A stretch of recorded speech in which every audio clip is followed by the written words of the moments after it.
जय हिंद।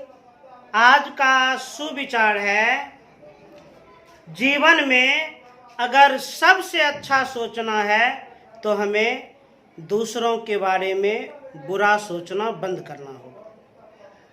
अब हम टॉपिक पढ़ाते हैं। NCERT वर्ग 10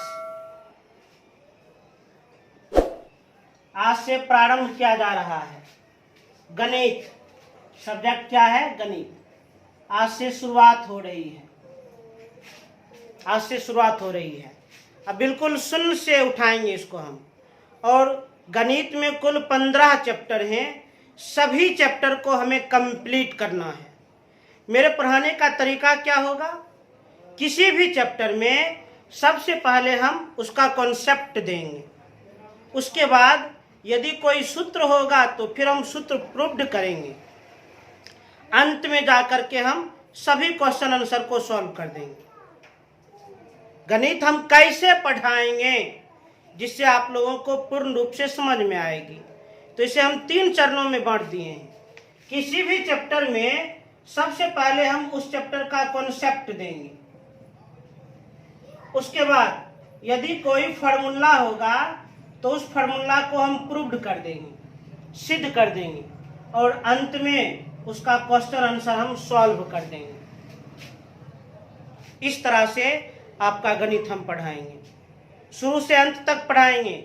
एक भी चैप्टर नहीं छोड़ेंगे और बिल्कुल मुफ्त में पढ़ा रहे हैं। इसलिए आप लोग इस चीज को अधिक से अधिक शेयर कीजिएगा, जिससे कि हम अधिक से अधिक बच्चों तक पहुंच सके।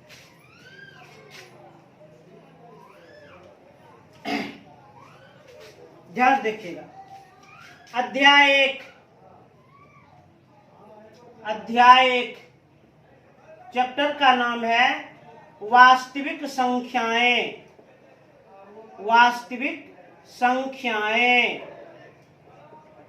जिसको अंग्रेजी में हम कहते हैं रियल नंबर्स, वास्तविक संख्याएं, रियल नंबर्स। सबसे पहले इसके अंतर्गत जो भी कॉन्सेप्ट है, जो भी परिभाषा है, उसको हम कंप्लीट कर देते हैं। वास्तविक संख्याएं, रियल नंबर्स, कुछ परिभाषा पहले समझा दें इस चैप्टर के अंतर्गत। पहला पॉइंट है प्राकृत संख्या। अंग्रेजी में इसे हम नेचुरल नंबर कहते हैं। प्राकृत संख्या को अंग्रेजी में नेचुरल नंबर कहते हैं। और प्राकृत संख्या को हम बड़ी एन से सूचित करते हैं, कैपिटल एन से सूचित करते हैं। प्राकृत संख्या किसे कहा जाता है? गिनती की संख्या को प्राकृत संख्या कहते हैं। प्राकृत संख्या का परिभाषा, गिनती की संख्या को प्राकृत संख्या कहते हैं। गिनती की संख्या को प्राकृत संख्या कहते हैं। जिस संख्या को हम गिन सकते हैं उसी को हम प्राकृत संख्या कहते हैं। गिनती की संख्या को प्राकृत संख्या कहते हैं। अंग्रेजी में नेचुरल नंबर कहते हैं, कैपिटल एन से सूचित करते हैं। जैसे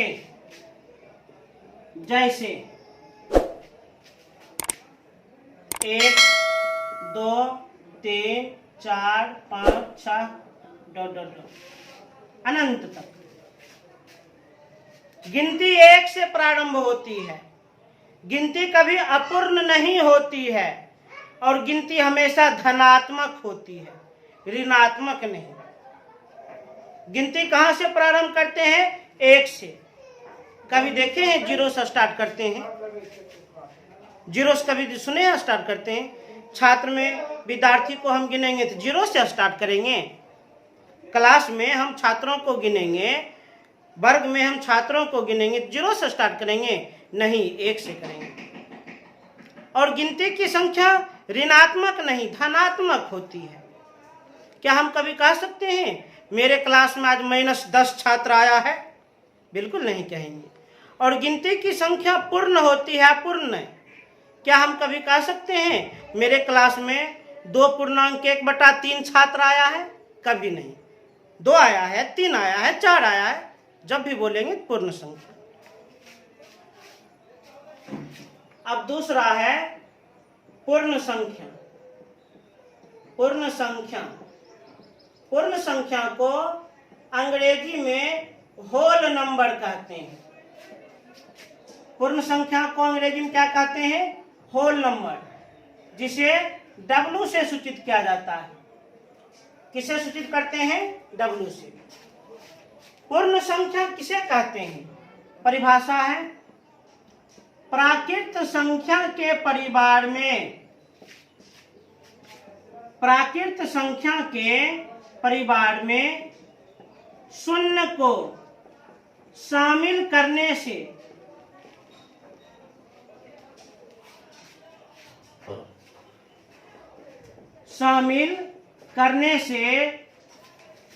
जो समूह बनता है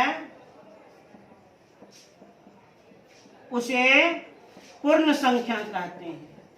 उसे पूर्ण संख्या कहते हैं। पूर्ण संख्या कहते हैं। जैसे ध्यान दीजिए, परिभाषा हम क्या दिए? प्राकृत संख्या के परिवार में, प्राकृत संख्या के फैमिली में शून्य को शामिल करने से, 0 को मिलाने से जो समूह बनता है उसे पूर्ण संख्या कहते हैं। अच्छा, प्राकृत संख्या का परिवार क्या है? ये जो आप देख रहे हैं ये सभी प्राकृत संख्या का परिवार है। प्राकृत संख्या के परिवार में जब शून्य को शामिल कर लिया जाए तो जो समूह बनता है उसी समूह को हम पूर्ण संख्या कहते हैं। सबसे छोटी पूर्ण संख्या शून्य होती है। पूर्ण संख्या ऋणात्मक नहीं होती है, याद रखिएगा। और सबसे बड़ी पूर्ण संख्या नहीं कहा जा सकता है। ध्यान दीजिए, अध्याय 1 वास्तविक संख्या। वास्तविक संख्या का कॉन्सेप्ट अभी चल रहा है, सिद्धांत चल रहा है, थ्योरी चल रहा है। परिभाषा से स्टार्ट किए हैं। प्राकृत संख्या किसे कहते हैं? गिनती की संख्या को प्राकृत संख्या कहते हैं। सबसे छोटी प्राकृत संख्या 1 होती है। प्राकृत संख्या कभी भी ऋणात्मक नहीं होती है। सबसे बड़ी प्राकृत संख्या के बारे में कुछ भी नहीं कहा जा सकता है। पूर्ण संख्या अंग्रेजी में होल नंबर कहते हैं, W से सूचित करते हैं। पूर्ण संख्या किसे कहते हैं? प्राकृत संख्या के परिवार में शून्य को शामिल करने से जो समूह बनता है उसे पूर्ण संख्या कहते हैं। सबसे छोटी पूर्ण संख्या शून्य होती है। पूर्ण संख्या धनात्मक होती है और सबसे बड़ी पूर्ण संख्या के बारे में कुछ भी नहीं कहा जा सकता। अच्छा, एक बात और याद कीजिए, प्राकृत संख्या और पूर्ण संख्या में क्या संबंध है? देखिए, क्या सभी प्राकृत संख्या पूर्ण संख्या होती है? हाँ, देख लीजिए, जितना भी प्राकृत संख्या है वह पूर्ण संख्या में आपको मिल जाएगा। क्या सभी प्राकृत संख्या पूर्ण संख्या होती है? हाँ, क्योंकि जितना भी प्राकृत संख्या है आपको पूर्ण संख्या में मिल जाएगा। अच्छा, एक और, क्या सभी पूर्ण संख्या प्राकृत होती है? जितना भी पूर्ण संख्या है क्या प्राकृत है? नहीं। 0 पूर्ण संख्या है, परंतु 0 प्राकृत में तो नहीं है। इसका मतलब सभी पूर्ण संख्या प्राकृत संख्या नहीं होती। तो 2 पॉइंट निकल गया। सभी प्राकृत संख्या पूर्ण संख्या होती है। पूर्ण संख्या होती है। सभी पूर्ण संख्या प्राकृत संख्या नहीं होती है। प्राकृत संख्या नहीं होती है। इसे एक रिलेशन हम क्या बना दिए हैं, सभी प्राकृत संख्या पूर्ण संख्या होती है। जितना भी प्राकृत संख्या है वह पूर्ण संख्या में मिल जाएगा। और सभी पूर्ण संख्या प्राकृत नहीं होती है। जितना भी पूर्ण है सभी प्राकृत में नहीं मिलेगा। तो प्राकृत संख्या और पूर्ण संख्या कंप्लीट हो गया। इसे तेजी से नोट करें।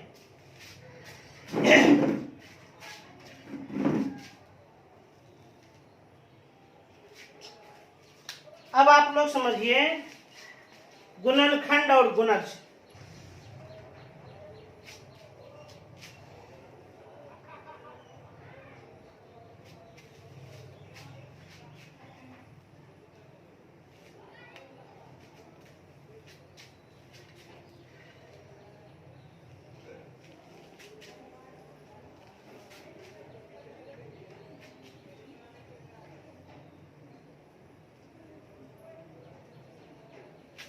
ध्यान दीजिए। अब सबसे पहले आप लोग समझिए गुणनखंड। गुणनखंड को अंग्रेजी में हम लोग फैक्टर कहते हैं। गुणनखंड किसे कहते हैं? किसी संख्या का गुणनखंड वह होता है जो दिए गए संख्या को पूर्ण रूप से विभाजित कर दे। गुणनखंड किसे कहते हैं? किसी संख्या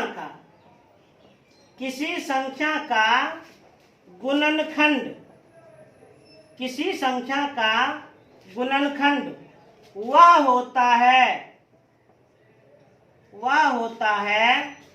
जो दिए गए संख्या को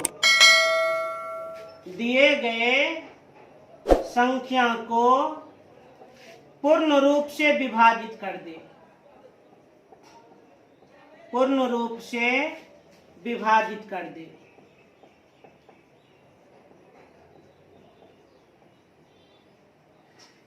गुणनखंड किसे कहते हैं?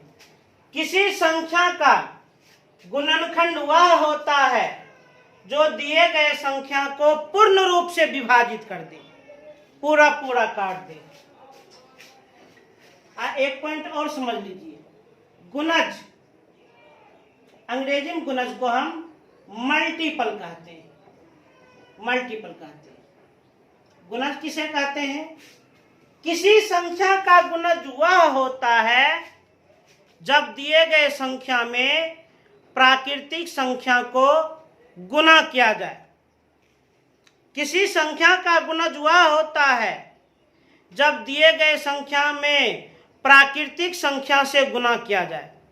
मतलब किसी संख्या में प्राकृत संख्या से गुणा करने के फलस्वरूप जो संख्याएं प्राप्त होती है वह दी गई संख्या का गुणज कहलाती है। किसी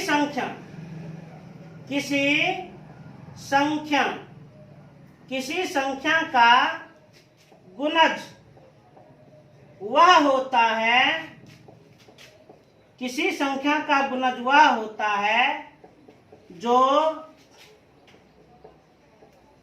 दिए गए संख्या में प्राकृत संख्या को गुणा करने के फलस्वरूप प्राप्त हो। प्राकृत संख्या को गुणा करने के फलस्वरूप प्राप्त हो। फलस्वरूप प्राप्त हो।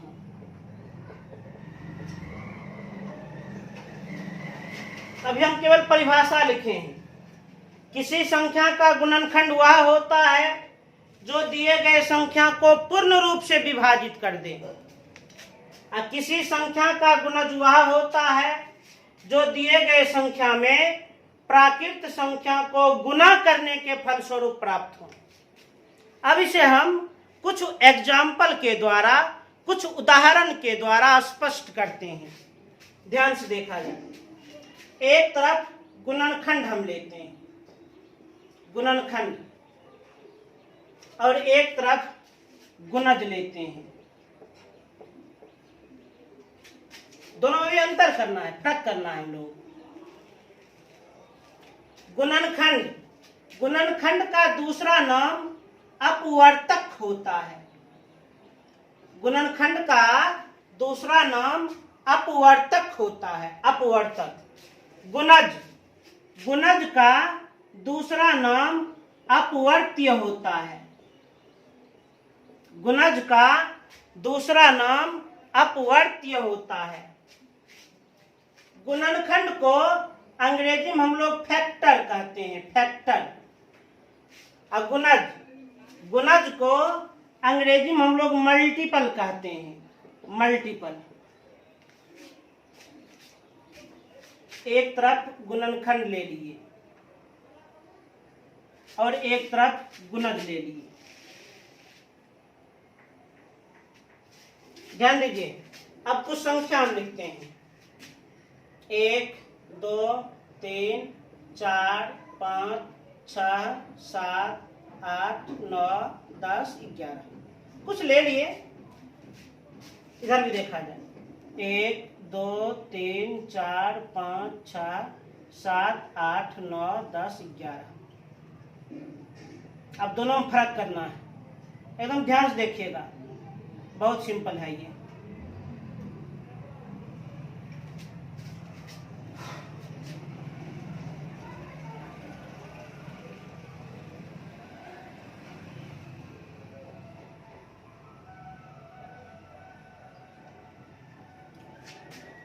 गुणनखंड या इसी का दूसरा नाम अपवर्तक, अंग्रेजी में इसी को फैक्टर कहते हैं। गुणनखंड किसे कहा जाता है? गुणनखंड का परिभाषा क्या होता है? किसी संख्या का गुणनखंड वह होता है जो दिए गए संख्या को पूर्ण रूप से विभाजित कर दे। एक का गुणनखंड कौन होगा? जो एक को पूर्ण रूप से विभाजित कर दे, अर्थात 1। 2 का गुणनखंड कौन होगा? जो 2 को पूर्ण रूप से विभाजित कर दे, 1 और 2। 3 का गुणनखंड कौन होगा? जो 3 को पूर्ण रूप से विभाजित कर दे, 1 और 3। 4 का गुणनखंड कौन होगा? जो 4 को पूर्ण रूप से विभाजित कर दे, 1 2 और 4। 5 का गुणनखंड कौन होगा? जो 5 को पूर्ण रूप से विभाजित कर दे, पूर्ण रूप से, 1 और 5। 6 का गुणनखंड कौन होगा? जो 6 को पूर्ण रूप से विभाजित कर दे, 1 2 3 और 6। 7 का गुणनखंड जो 7 को पूर्ण रूप से विभाजित कर दे, 1 और 7। 8 का गुणनखंड जो 8 को पूर्ण रूप से विभाजित कर दे, 1 2 4 और 8। 9 का गुणनखंड जो 9 को पूर्ण रूप से विभाजित कर दे, 1 3 और 9। 10 का गुणनखंड जो 10 को पूर्ण रूप से विभाजित कर दे, 1 2 5 और 10। 11 का गुणनखंड जो 11 को पूर्ण रूप से विभाजित कर दे, 1 और 11। इसी प्रकार आगे हम बढ़ सकते हैं। किसी संख्या का गुणनखंड वही होता है जो दिए गए संख्या को पूर्ण रूप से विभाजित कर दे, पूरा पूरा काट दे। अरे भाई, किसी संख्या का गुणनखंड वही होता है जो दी गई संख्या को पूर्ण रूप से विभाजित कर दे, पूरा पूरा काट दे, पूर्ण रूपेण काट दे। अब कुछ गौर करते हैं। जितनी भी संख्याएं हैं सबका गुणनखंड 1 होता है, क्योंकि 1 सभी संख्या को विभाजित कर सकती है।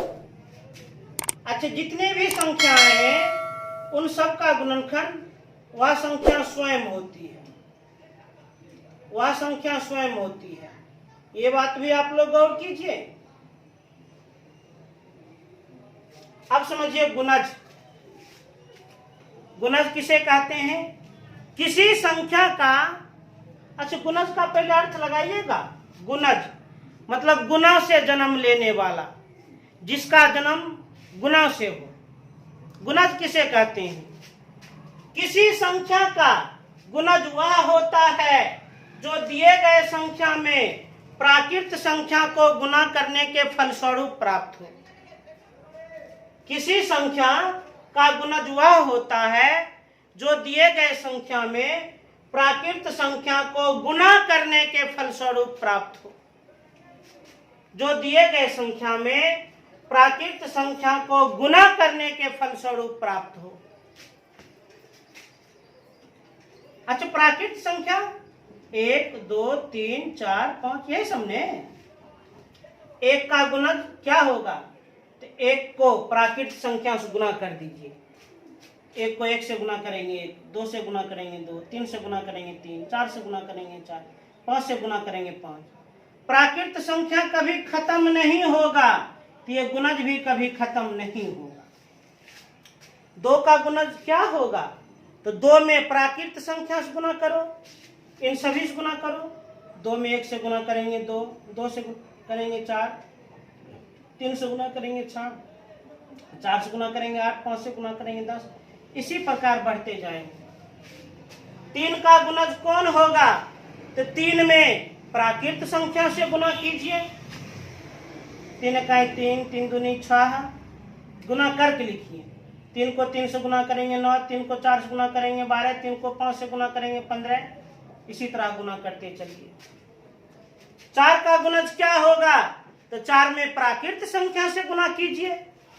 तो 4 में 1 से गुना करेंगे 4, 2 से गुना करेंगे 8, 3 से गुना करेंगे 12, 4 से गुना करेंगे 16, 5 से गुना करेंगे 20, इसी प्रकार बढ़ते रहिए। 5 का गुणज क्या होगा? तो 5 में प्राकृत संख्या से गुना कीजिए। 1 से गुना करेंगे 5, 2 से गुना करेंगे 10, 3 से गुना करेंगे 15, 4 से गुना करेंगे 20, 5 से गुना करेंगे 25, इसी तरह बढ़ते जाइए। इसी प्रकार ये सबका भी हम तेजी से लिख देते हैं।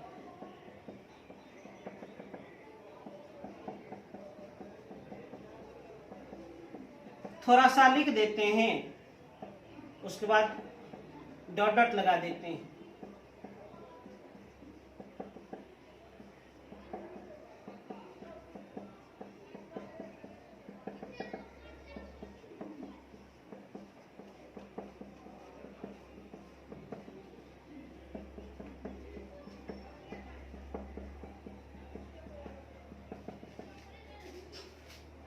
गुणनखंड और गुणज, ध्यान दीजिए। गुणनखंड किसे कहते हैं? किसी संख्या का गुणनखंड वह होता है जो दिए गए संख्या को पूर्ण रूप से विभाजित कर दे।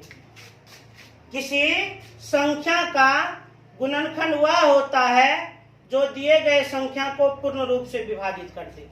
और गुणज, किसी संख्या का गुणज वह होता है जिसमें प्राकृत संख्या को गुना करने के फलस्वरूप प्राप्त हो। अच्छा गुणनखंड और गुणज में अंतर स्पष्ट करें। गुणनखंड और गुणज में अंतर स्पष्ट करें, सुनिए। पहला अंतर, किसी भी संख्या का गुणनखंड, किसी भी संख्या का गुणनखंड या तो स्वयं वही संख्या या उससे कम होती है। किसी भी संख्या का गुणनखंड या तो स्वयं वही संख्या या उससे कम होती है। किसी भी संख्या का गुणनखंड या तो स्वयं वही संख्या या उससे कम होती है। और गुणज, किसी भी संख्या का गुणज या तो स्वयं वही संख्या या उससे अधिक होती है। किसी भी संख्या का गुणज या तो स्वयं वही संख्या या उससे अधिक होती है। अब दूसरा अंतर, किसी भी गुणनखंड, किसी भी संख्या का गुणनखंड परिमित होता है और किसी भी संख्या का गुणज अपरिमित होता है। जैसे कि मानकर चलिए 4 के केवल 3 गुणनखंड हैं और 4 के अनगिनत गुणज हैं। क्या कहेंगे? 4 के केवल 5 गुणज हैं? नहीं, गुणज तो अनंत होता है, क्योंकि गुणज प्राकृत संख्या पर डिपेंड करता है। प्राकृत संख्या कभी खत्म नहीं होगा तो गुणज भी कभी खत्म नहीं होगा। क्या 20 से नहीं बढ़ेगा और बढ़ते चलेगा ये। तो गुणनखंड और गुणज में दो अंतर दिए। किसी भी संख्या का गुणनखंड या तो स्वयं वही संख्या या उससे कम होती है, और किसी भी संख्या का गुणज या तो स्वयं वही संख्या या उससे अधिक होती है। दूसरा अंतर, किसी संख्या का गुणनखंड परिमित होता है, अर्थात उसको हम काउंटिंग कर सकते हैं, और किसी भी संख्या का गुणज अपरिमित होता है, अर्थात काउंटिंग नहीं कर सकते। इसे तेजी से नोट करें।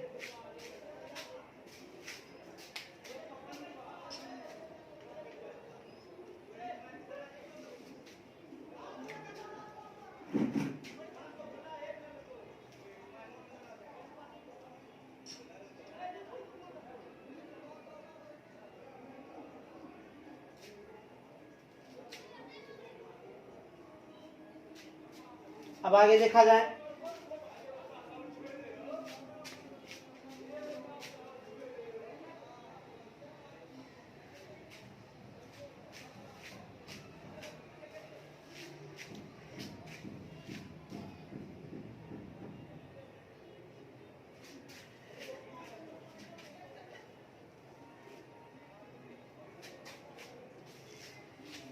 ये जो हम लिखे हैं अभी हम इसका उपयोग करेंगे, इसका थोड़ा हेल्प लेंगे।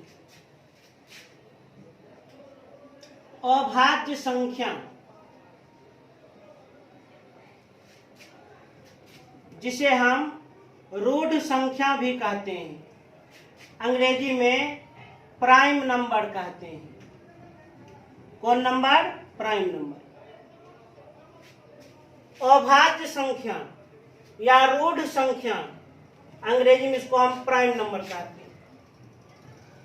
अभाज्य को ही हम लोग रूढ़ कहते हैं।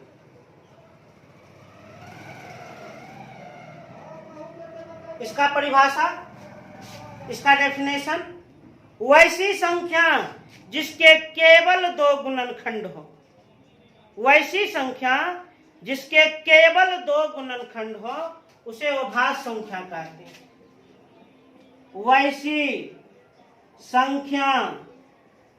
वैसी संख्या जिसके केवल दो गुणनखंड हो, केवल दो गुणनखंड हो, वैसी संख्या जिसके केवल दो गुणनखंड हो उसे हम अभाज्य संख्या या रूढ़ संख्या या अंग्रेजी में प्राइम नंबर कहते हैं। अब इसी में एक और पॉइंट समझ लीजिए, भाज्य संख्या।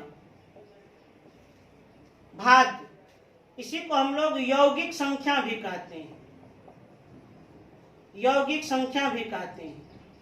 अंग्रेजी में इसे हम लोग कंपोजिट नंबर कहते हैं। Composite number.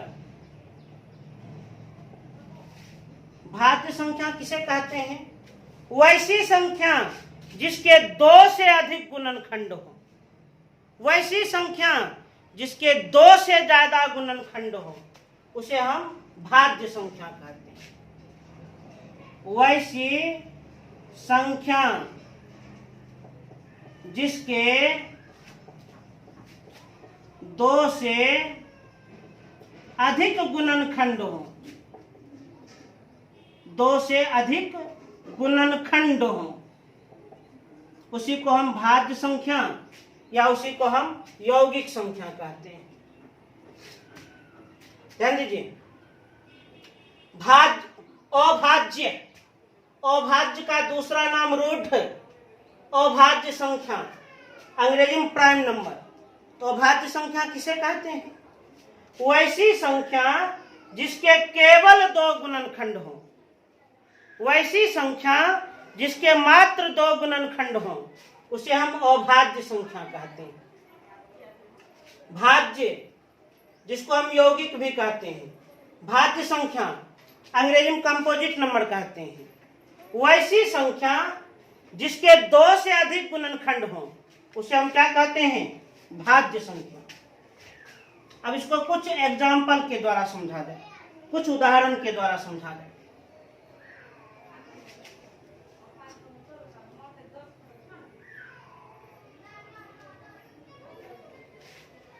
एकदम ध्यान देखिए, कुछ संख्याओं का हम गुणनखंड निकाले हैं।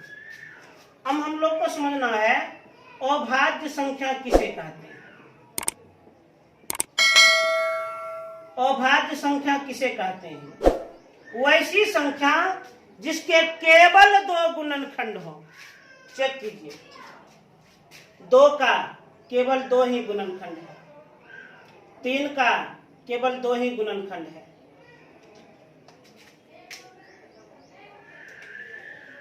11 का केवल 2 ही गुणनखंड है, 7 का केवल 2 ही गुणनखंड है, 5 का केवल 2 ही गुणनखंड है। इसको भी थोड़ा अलग कलर से हम कर देते हैं, देखने में अच्छा रहेगा। 2 का भी केवल 2 गुणनखंड है और 3 का भी केवल 2 गुणनखंड है। ध्यान दीजिए, वैसी संख्या जिसके केवल 2 गुणनखंड हो, मात्र 2 गुणनखंड हो, उसी को हम अभाज्य संख्या कहते हैं। 2 इसके केवल 2 गुणनखंड है, अर्थात 2 अभाज्य संख्या। 3 इसके केवल 2 गुणनखंड है, अर्थात 3 भी अभाज्य संख्या। 5 केवल 2 गुणनखंड है, 5 भी अभाज्य संख्या। 7 केवल 2 गुणनखंड है, 7 भी अभाज्य संख्या। 11 केवल 2 गुणनखंड है, 11 भी अभाज्य संख्या। इसी प्रकार आप बढ़ सकते हैं, 13, 17, 19, 23, इसी तरह आप बढ़ सकते हैं। अच्छा ध्यान दीजिए, तो 2 गुणनखंड में एक गुणनखंड तो 1 और दूसरा गुणनखंड स्वयं। 2 गुणनखंड में एक गुणनखंड तो 1 और दूसरा गुणनखंड स्वयं होता है। एक गुणनखंड तो 1, दूसरा गुणनखंड स्वयं। इसका एक परिभाषा यह भी हो सकता है, वैसी संख्या जो 1 और स्वयं से विभाजित हो, किसी और से विभाजित ना हो, उसे अभाज्य संख्या कहते हैं। अभाज्य संख्या का एक और परिभाषा बन सकता है, वैसी संख्या जो 1 और स्वयं से विभाजित हो, किसी और से विभाजित ना हो, उसे हम अभाज्य संख्या कहते हैं। सबसे छोटी अभाज्य संख्या 2 है, जो कि सम है। 2 को छोड़कर कोई भी अभाज्य सम नहीं मिलेगा। 2 को छोड़कर कोई भी अभाज्य सम नहीं मिलेगा। अच्छा, भाज्य संख्या, भाज्य संख्या का परिभाषा क्या लिखें? वैसी संख्या जिसके 2 से अधिक गुणनखंड हो, वैसी संख्या जिसके 2 से ज्यादा गुणनखंड हो, जिसके 2 से अधिक गुणनखंड हो, उसी को हम भाज्य संख्या कहते हैं। तो 2 से अधिक गुणनखंड 4 का है, 6 का है, 8 का है, 9 का है, 10 का है।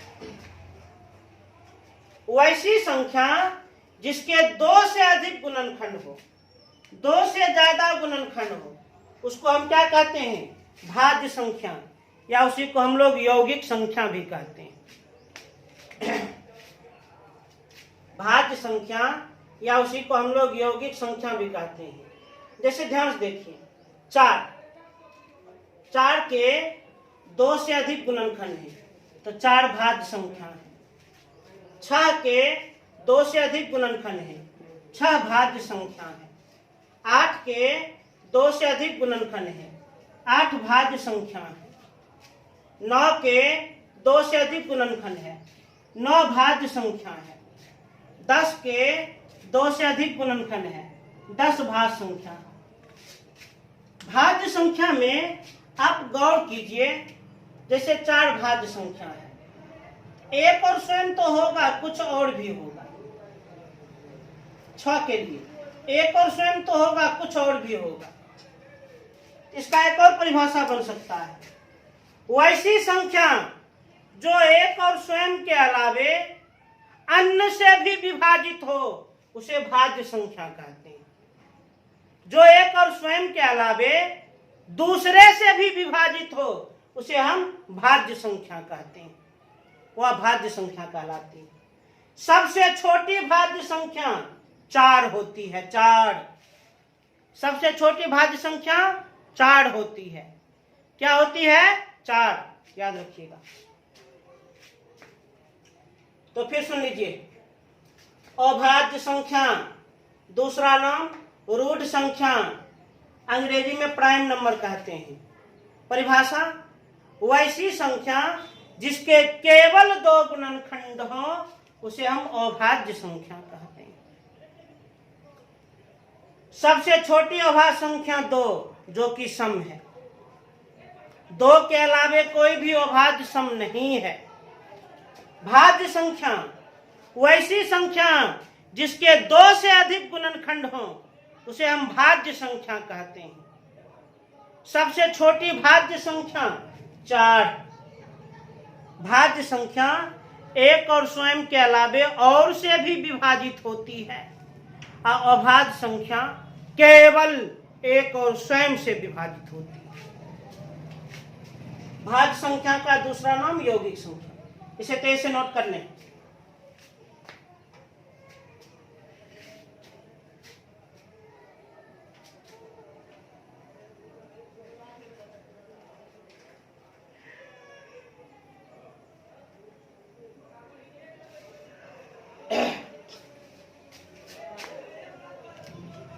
अब ध्यान दिया जाए। अब अगला टॉपिक,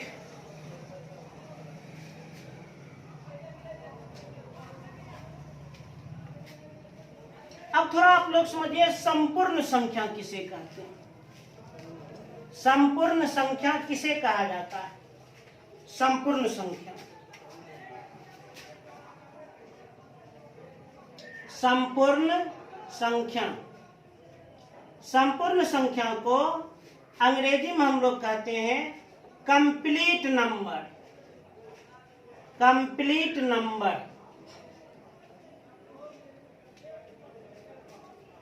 वैसी संख्या जिसके गुणनखंडों का योगफल दी गई संख्या का दुगुना हो उसे ही संपूर्ण संख्या कहते हैं।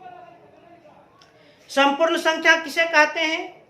वैसी संख्या जिसके गुणनखंडों का योगफल दिए गए संख्या का 2 गुना हो उसे हम संपूर्ण संख्या कहते हैं। संपूर्ण संख्या का परिभाषा, वैसी संख्या जिसके गुणनखंडों का योगफल, जिसके गुणनखंडों का योगफल दिए गए संख्या का 2 गुना हो, 2 गुना हो उसे संपूर्ण संख्या कहते हैं। उसे संपूर्ण संख्या कहते हैं। संपूर्ण संख्या कहते हैं।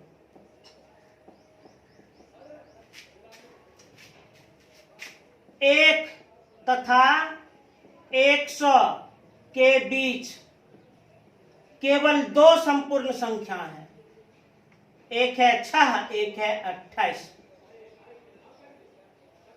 1 तथा 100 के बीच केवल और केवल 2 संपूर्ण संख्या है, 6 और 28।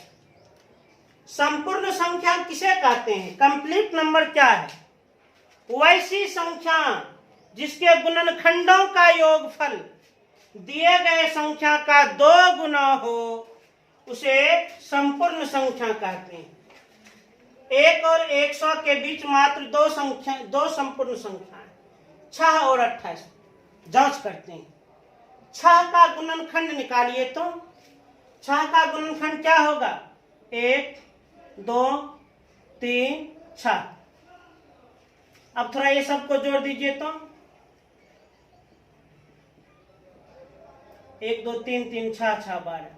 अब आप लोग स्वयं बताइए, 6 6 दूना 12 हो गया कि नहीं हो गया?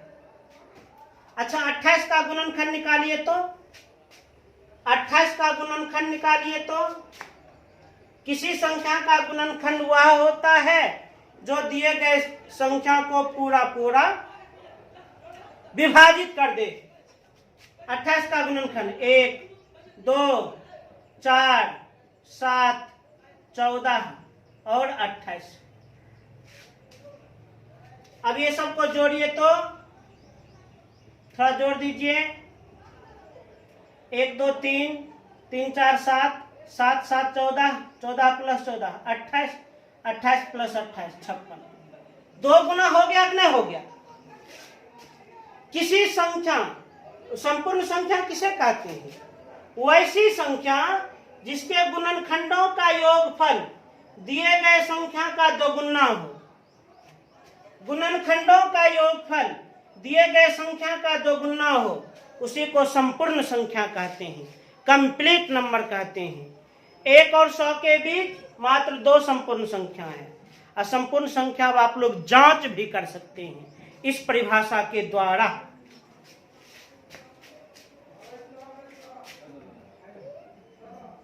अब देखा जाए सहअभाज्य संख्या।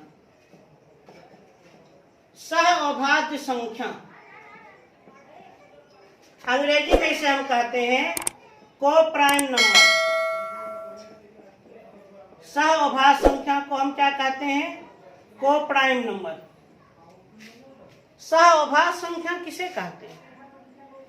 संख्याओं का वैसा युग्म, युग्म माने जोड़ा, संख्याओं का वैसा युग्म जिसका महत्तम समापवर्तक 1 हो, उस युग्म को ही सहअभाज्य संख्या कहते हैं।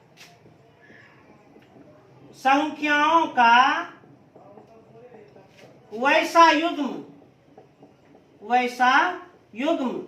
जिसका महत्तम समापवर्तक 1 हो, महत्तम समापवर्तक 1 हो, उस युग्म को सहअभाज्य संख्या कहते हैं।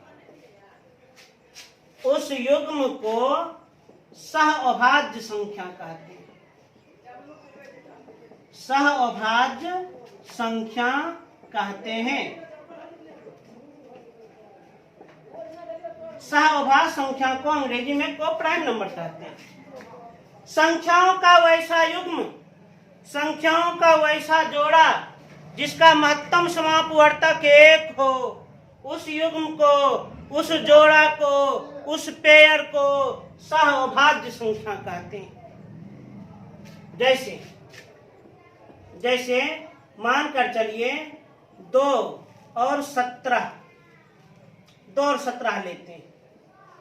एक और जोड़ा हम लेते हैं, मानकर चलिए 3 और 38। सबसे पहले हम इस युग्म का जांच करना चाहते हैं। सहअभाज्य है तो महत्तम समापवर्तक निकाल लीजिए। 2 8 16, 1 कट गया, 1 दूना 2 कट गया, तो महत्तम समापवर्तक कितना आ गया? 1। चूंकि इन दोनों का महत्तम समापवर्तक 1 आया, अर्थात यह युग्म सहअभाज्य है। क्या यह युग्म सहअभाज्य है? मौसो निकालो। 12 तिया 36, 2 कट गया, 2 इकाई 2, 1, 1 दूना 2, 2 कट गया। इसका भी मौसो कितना निकला? मौसो 1 निकला। चूंकि मौसो 1 निकल गया, अर्थात यह युग्म भी क्या है? सहअभाज्य है। यह युग्म क्या है? सहअभाज्य है। जैसे 9 और 15 देखिए, क्या यह युग्म सहअभाज्य है? मौसो निकालिए, निकाला जाए मौसो। 9 इकाई 9, 6 इकाई 6, 3 दूनी 6। महत्तम समापवर्तक किसका कितना निकल गया? 3। यह युग्म सहअभाज्य नहीं है। क्योंकि मौसा एक होना चाहिए। संख्याओं का वैसा युग्म जिसका महत्तम समापवर्तक एक हो, उसी युग्म को सहअभाज्य संख्या कहते हैं। और जिस युग्म का मौसा एक नहीं निकले, कुछ और निकल जाए, उसे हम सहअभाज्य संख्या नहीं कहते हैं, को प्राइम नंबर नहीं कहते हैं। इसे तेजी से नोट कर लें।